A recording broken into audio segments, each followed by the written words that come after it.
조준이 정확해야 관역에서 벗어나지 않습니다. 반갑습니다. 저는 여러분과 함께 해커스 공인노무사에서 앞으로 계속 민법을 공부하게 될 박결이라고 합니다. 반갑습니다.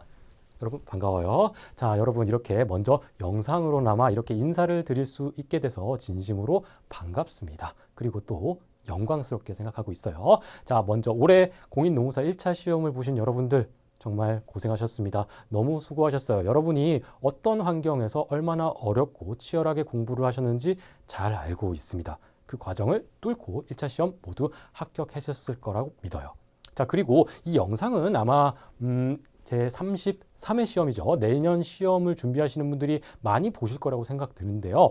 여러분들이 많은 것을 얻어갈 수 있도록 많이 준비를 했거든요. 자, 그러니까 끝까지 지루하시더라도 꼭 봐주세요. 자, 제가 시작할 때 관역 말씀드렸죠. 우리 시험에서의 관역이 무엇일까요?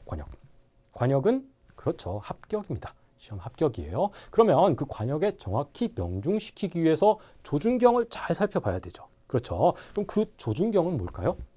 바로 기출문제입니다. 여러분, 그리고 특히 내년에 우리 시험에는 대변역이 예고되어 있습니다. 그래서 많이 긴장을 하실 거예요. 걱정도 많으시고요. 공인노무사 시험이 아닌 다른 시험 준비 강의를 들어야 되나 고민하시는 분도 있다고 들었어요. 여러분들의 고민을 제가 기출문제를 해석해 드리면서 함께 극복하는 시간 가져가 보도록 하겠습니다. 아셨죠? 자, 그러면 오늘 강의 어떻게 진행되는지 크게 뭐 3부라고 써 있는데요. 자, 민법 기출문제 총평 간단하게 여러분께 해드릴 거고요. 기출문제 해설을 할 거예요. 이 두 개를 왜 할까요? 그렇습니다. 내년 제33회 민법 학습 전략을 어떻게 짤 것인지 큰 바운더리를 함께 잡아볼 거예요.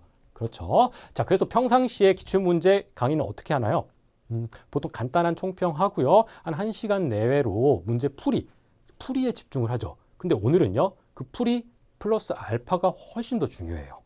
그렇죠. 여러분들의 불안감을 제가 극복시켜 드린다고 했잖아요. 어떻게? 기출문제 해석을 통해서요. 저 혼자 하는 게 아니에요. 분석 여러분과 같이 할 거예요. 그러면서 끄덕끄덕 하실 겁니다. 감이 오실 거예요. 아, 이렇게 준비하면 되겠구나. 민법은 나는 떨어지지 않겠구나라는 확신까지 가져다 드리도록 하겠습니다. 자, 이게 뭔가요?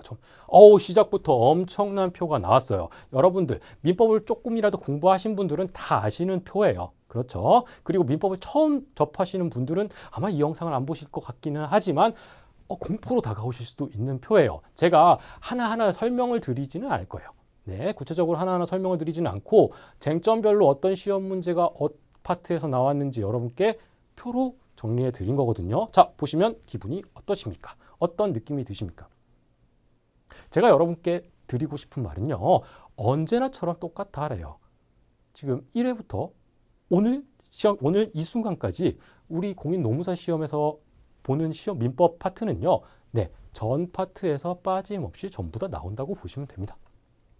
네, 그러니까 지금 25문제에서 40문제로 늘어난다고 해서 만약에 책 페이지가 100페이지에서 한 150페이지로 늘어나는 건 아니에요. 아시겠죠? 여기에서 한 문제씩 늘어나요. 한번 민법 총칙만 잠깐 볼까요? 자, 민법 총칙의 커다란 페이지는 이렇게 돼 있습니다. 목차는. 자, 먼저 민법 서론 및 법률 관계에서 뭘 배우나요? 법원하고 신의칙의 파생원칙 이런 거 나오죠. 올해는 안 나왔어요. 보통 2년에서 3년마다 한 번씩 출제가 되거든요. 그 부분에서 올해는 안 나왔어요. 그러면 평상시 같으면 내년에 나오겠구만 이렇게 생각하실 수 있죠. 그런데 여러분들이 이 표를 봤으니까 어떤 느낌이 드실 거예요? 아, 그냥 내년에 한 문제 받고 시작하겠는걸? 이렇게 생각할 수도 있잖아요. 그렇죠. 자, 그리고 권리 주체가 뭔가요? 자연인과 법인이죠. 자연인 한 문제, 법인 한 문제는 언제나 늘 거의 고정이었잖아요. 그렇죠. 올해도 마찬가지 한 문제씩 나왔습니다. 그리고 권리의 객체도 매년 한 문제씩 나와요.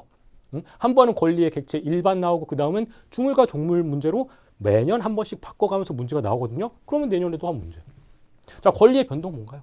법률 행위에 의해서 권리의 변동이 어떻게 일어나냐? 당사자, 목적, 의사표시죠. 당사자는 주체에서 배웠으니까 목적, 의사표시가 중심이 되겠죠. 목적은 뭐예요? 확가적사, 확정 가능 적법 사회적 타당성에서 문제가 나오는데요. 자, 올해는요. 104조에서 문제가 나왔어요. 뒤에서 잠깐 보시긴 하겠지만 그리고 한 문제가 나왔어요. 그리고 의사표시는 워낙 중요하죠. 107조부터 110조까지 플러스 111조까지. 그렇죠? 의사표시 굉장히 중요해요. 목적 한 문제, 의사표시 한 문제는 픽스였어요. 늘 한 문제씩 나왔단 말이에요. 그리고 대리도 한 문제 픽스. 그런 다음에 목적 의사표시 대리에서 한 문제에서 두 문제가 더해지는 모양으로 늘 출제가 됐었습니다. 그렇죠. 올해도 대리 두 문제 나왔는데요. 뻔해요. 어디서 나오는지는 저도 알고 여러분도 다 알아요.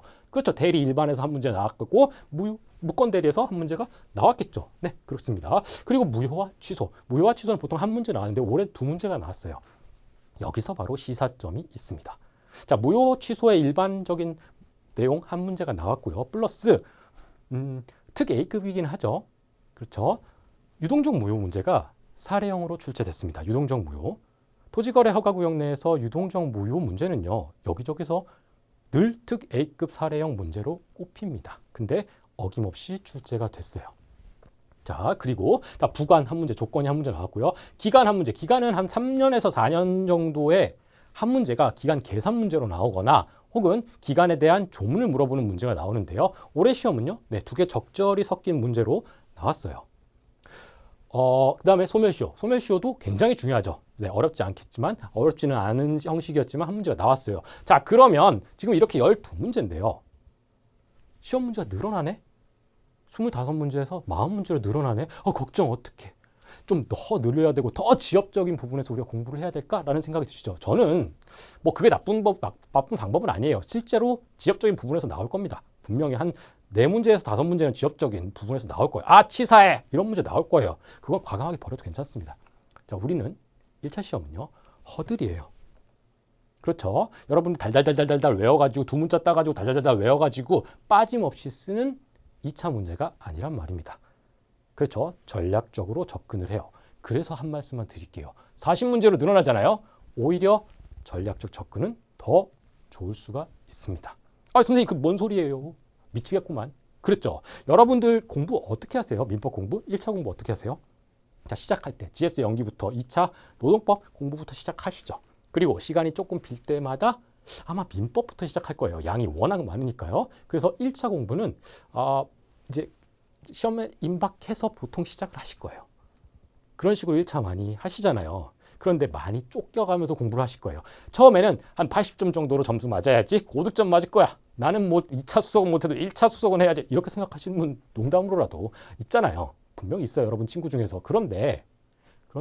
1차는 이제 시간에 쫓겨서 임박했을 때는 이제 아주 중요한 내용을 빨리 보고 60점 맞자. 65점 맞자. 이런 생각으로 들어가신단 말이에요. 그럼 전략을 짭니다. 자기가. 이렇게 쭉 나오죠. 이 중에서 여러분 딱 보자마자 토 나오는데 어디예요? 채권자 대위권, 채권자 취소권, 채권양도 채무 인수, 다수 당사자 중에서도 그쵸? 그리고 변제, 채권 총론이 너무 싫어하잖아요. 그렇죠. 그리고 임대차, 법정 채권 중에서 불법 행위, 소멸시효, 나 이런데 제낄래라고 생각을 하시잖아요. 그래요. 이게 나쁜 방법이라고 저는 생각해요. 어쨌든 제꼈어요. 한 목차를 전부 다. 여기서 나오는 건 그냥 틀리고 말지 했어요. 자, 여러분 25문제에서 5문제를 제껴요. 5파트를 제꼈어요. 그리고 40문제에서 5파트를 제꼈어요. 어느 게 리스크가 큽니까? 뭐가 더 위험해요? 제 말 이해되시죠? 40문제로 늘어나면 여러분들이 막 신경 쓸 건 없어요. 지금이랑 똑같이 공부하시면 돼요. 오히려 강사들이 자, 이런 부분 더 중요하고 이런 부분을 조금 더 봐주세요 라고 제가 준비를 해야지 여러분 지금 하던 그대로 해주시면 되겠습니다. 제가 그걸 오늘 말씀드리고 싶었어요. 그리고 그게 뭔 소리야 이렇게 생각하실 수 있죠. 저랑 오늘 기출문제 한번 해석하고 풀이해보면요. 고개 끄덕끄덕 분명히 하실 겁니다. 아셨죠? 자, 이걸 보여드린 이유 언제나처럼 모든 파트에서 중요한 부분 전부 다 나왔다. 그걸 말씀드리기 위해서요. 그리고 자, 목차를 통으로 제끼지 마세요. 그냥 그런 방식으로 여러분 배제시키면 안 됩니다. 그럼 어떻게 해야 될까요? 내가 소멸시효 진짜 모르겠어. 나는 소멸시효 절대로 안 볼 거야. 강력한 의지를 갖고 있으면 제가 말릴 수는 없죠. 하지만 소멸시효 다 보세요. 남들 공부하는 만큼 다 보세요. 제가 압축해서 잘 써놓은 기본서 전부 다 보세요. 그 중에서도요. 중요한 내용이 있습니다. 우리 시험은요. 아주 정직한 시험입니다. 그리고 참 고마운 시험이에요. 시험 문제가 정말 중요한 부분에서 나오거든요. 자, 제가 중요하다고 얘기한 근거가 뭘까요? 기출이 많이 된 거예요. 그렇죠. 기출 빈도가 높은 지문들이 나와요. 그리고 그게 시험 문제 또 나와요.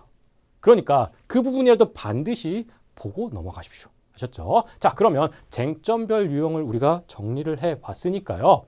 네, 유형별로 한번 정리를 해보도록 하겠습니다. 보통 저는 강사니까 전부 다 기출문제를 분석을 다 했거든요. 우리 노무사. 그런데 뭐 30회 전에 거는 사실 큰 의미가 없어요. 왜?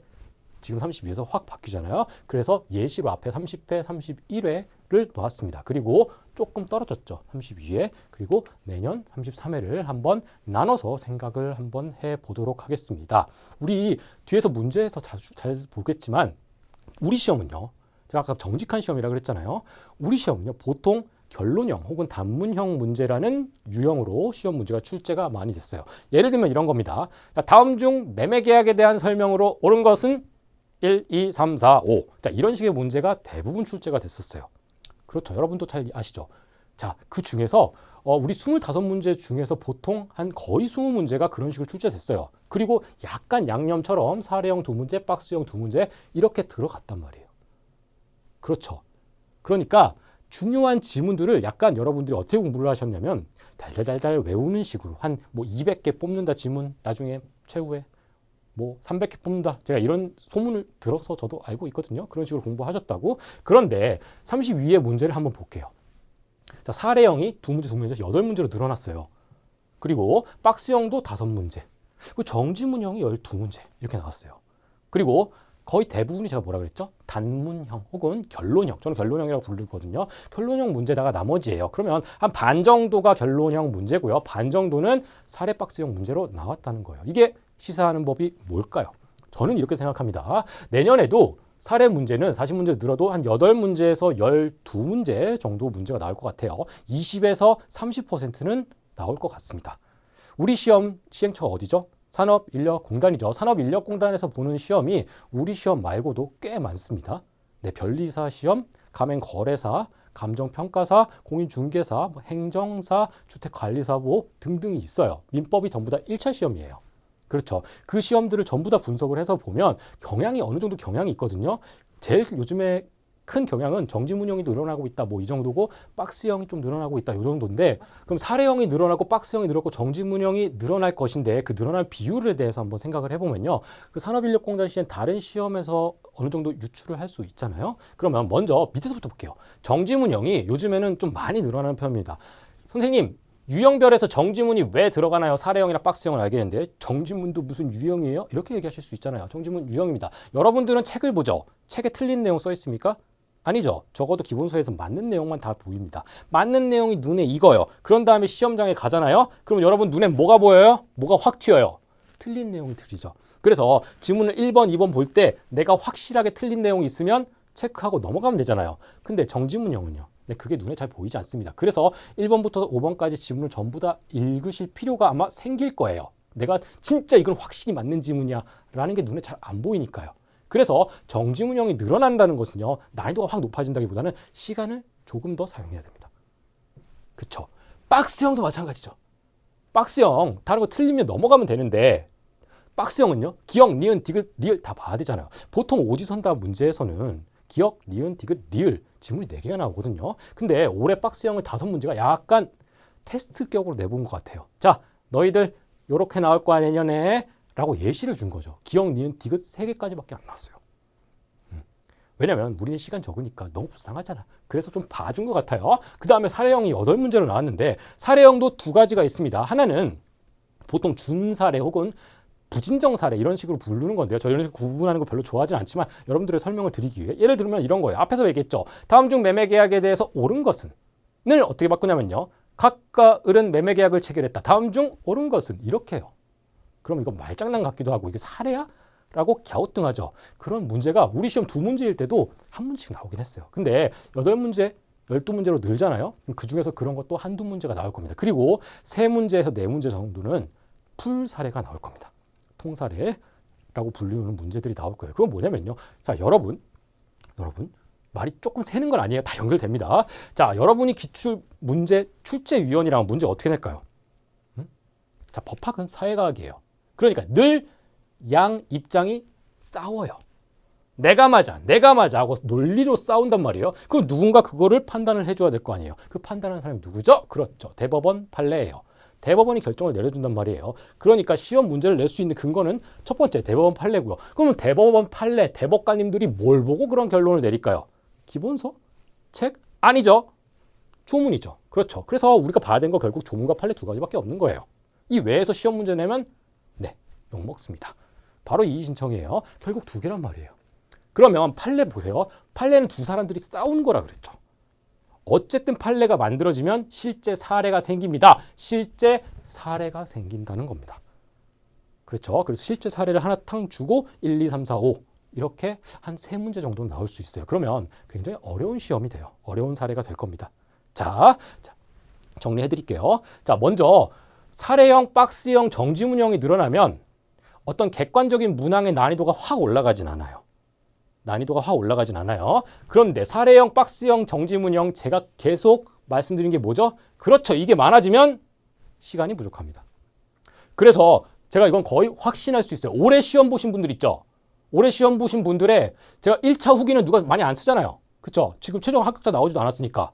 그런데 이런 식의 반응이 많았을 겁니다. 어머머머 친구랑 얘기하고 있는 거야. 야 올해 시험 어땠어? 1차 민법 어땠어? 그러니까 머리를 쥐어뜯으면서 이렇습니다. 1번부터 25번까지 전부 다 충분히 풀 수만 했어. 충분히 풀 수 있었어. 근데 시간이 부족했어.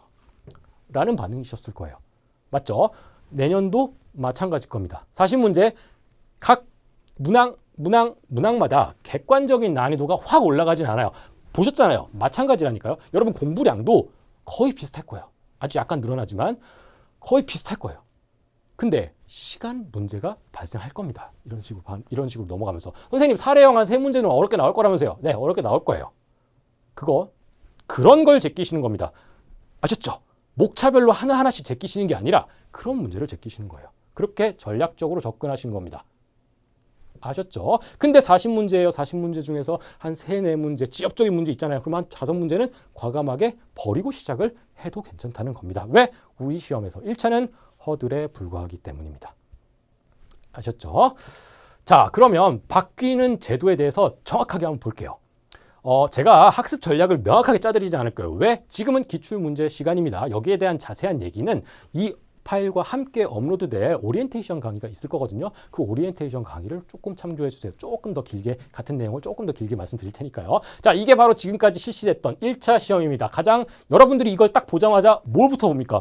25분, 과목별 25문항, 125분이니까 한 문제당 1분 풀고 마킹 이렇게 해야겠구만. 여러분들은 여기를 보시죠. 그쵸? 근데 어떻게 바뀌어요, 이거를? 이렇게 바뀌어요. 에? 아우, 40문항, 아우, 늘어났어. 이렇게 생각하시죠. 그래서 저는 어디를 보냐면요. 어랄라? 한 문제당 1분. 한 문제당 1분. 시간은 같아요. 부여된 시간은 같단 말이에요. 그러니까 개개별 문제 하나하나당 난이도를 늘릴 수 있겠어요? 없겠어요? 없을 거예요. 지금이랑 비슷하게 나올 겁니다. 제가 계속 반복하죠. 너무 걱정하지 마세요. 비슷하게 나올 거예요. 그렇죠. 근데 문제는 뭐랬어요? 제가 문제는 앞에서 시간이라고 말씀드렸죠. 여기서 또 한 번 나와요. 자, 여기 보세요. 우리 한 방에 125분 동안 125문제 풀었어요. 맞습니까? 자, 여러분들의 선배 그리고 이번에 시험을 보신 분들은 전략 어떻게 짜셨어요? 1차 전략. 자, 여러분 노동법 1, 2는 여러분 누구나 잘해요. 맞습니까? 아이, 선생님 저 노동법 별론데요. 아니, 그런 의미가 아니잖아요. 상대적으로. 왜? 네, 2차 공부를 하시잖아요.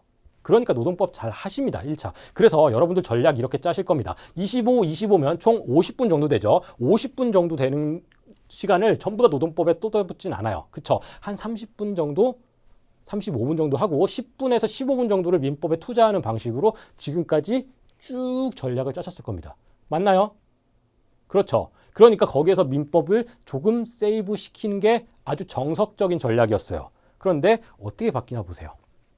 네, 우리의 든든한 우군, 노동법 1, 2가 분가했습니다. 그러니까 우리는 민법, 사회보법, 선택과목 3개를 1시간에 봐요. 그러니까 여러분들이 가뜩이나 노동법에서 시간 좀 세이브했는데 세이브할 과목이 없어졌습니다. 가뜩이나 시간이 부족해질 텐데 조금 더 부족해질 수가 있어요. 그러니까 여러분들은 어디에 신경을 써야 돼요? 어디에? 그렇죠. 시간 배분에 신경을 많이 쓰셔야 됩니다. 앞으로 여기에 대한 논의가 굉장히 많을 거예요. 근데 원칙은 비슷합니다. 이 3과목 중에 한 과목을 전략 과목으로 삼으셔야 돼요. 아유, 선생님, 1차 과목을 전략 과목으로 삼으면 망하라는 지름길인데요. 제가 말씀드리는 전략 과목은요. 무조건 고득점 맞아야 되지가 아니에요. 우리가 보통 2차에서 전략 과목은 뭐예요? 내가 정말 잘해서 초고득점을 맞고 시간도 줄이는 거 아니겠습니까? 그런데 1차 여기에서의 전략 과목이란 건 둘 중에 하나예요. 고득점을 맞거나 남들 뭐 85점 이상을 내가 충분히 맞을 수 있어. 그만큼 난 잘해.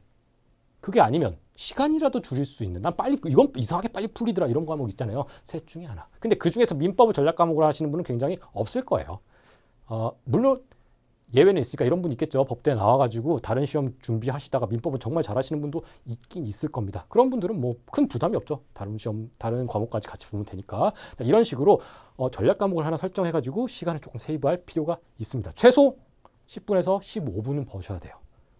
아셨죠? 자, 그 결론은 뭐다?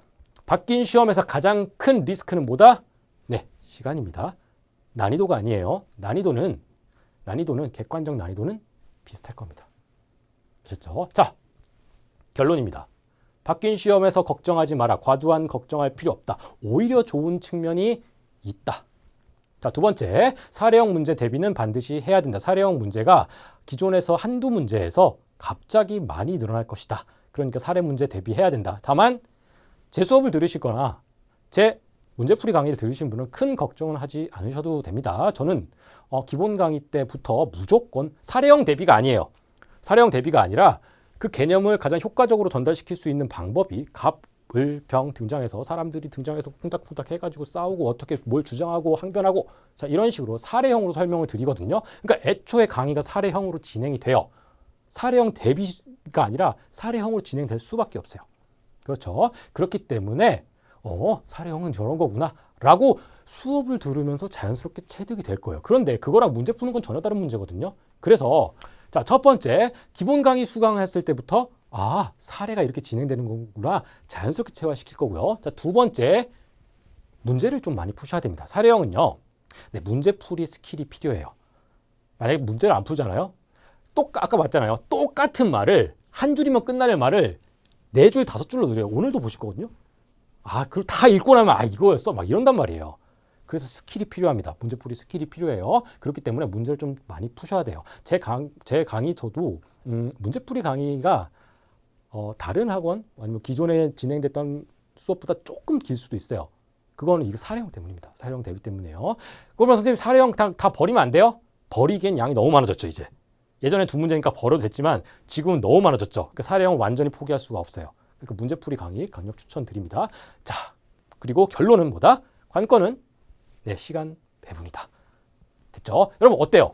여기까지만 보면 마음이 콩닥콩닥하지 않아요? 진짜 그런 거야? 저 양반 말 맞아? 저 처음 보는 사람인데 막 뭐라고 얘기하는데 저 사람 말 믿어도 돼? 이러죠. 지금부터 기출문제, 이번 기출문제를 풀어보면서 한번 적용시켜 보겠습니다. 그러면 기출문제로 볼까요?